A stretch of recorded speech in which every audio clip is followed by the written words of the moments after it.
Qizlarjonlar, sizlarga zo'r mahsulot topib keldim. Mana qaranglar, уже kuz fasli kirib kelishi bilan havoni o'zgarishini hisobiga juda ham ko'p kuzatilyapti. Shamollashlar, burun oqishlari va gripp. Ayniqsa bolajonlarimiz uchun hozirda o'zim ham juda ham sevib iste'mol qilayotgan mahsulotimni bugun sizlarga obzorini ko'rsatib bermoqchiman. Ta'mi juda ham zo'r. Qaranglar. Mana shunaqa parashok ko'rinishda bo'ladi. Bokalga bir qoshiqdan solib damlab ichiladi. Kichkina bokalga, kattaroq bokalda albatta 2 qoshiqdan solib ichiladi. Tarkibida shipovnik, imbir, asal va limonik bor.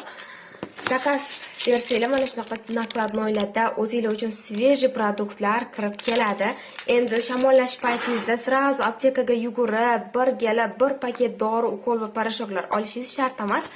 Mana shu imbir chayni o'zi sizni salomatligingizni tiklashingiz uchun yetarli.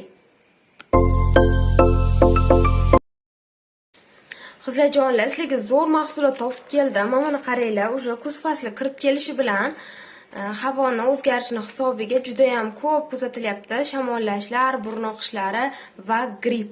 Ayniqsa bolajonlarimiz uchun hozirda o'zim ham juda ham sevib iste'mol qilayotgan mahsulotimni bugun sizlarga obzorini ko'rsatib bermoqchiman. Ta'mi juda ham zo'r. Qaranglar. Mana shunaqa parashok ko'rinishda bo'ladi.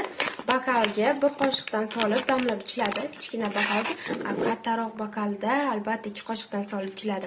Tarkibida shipovnik, imbir, asal va limonik bor.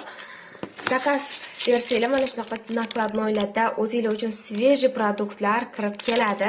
Endi shamollash paytingizda srazu aptekaga yugurib, bir gala bir paket dori, ukol va parashoklar olishingiz shart emas.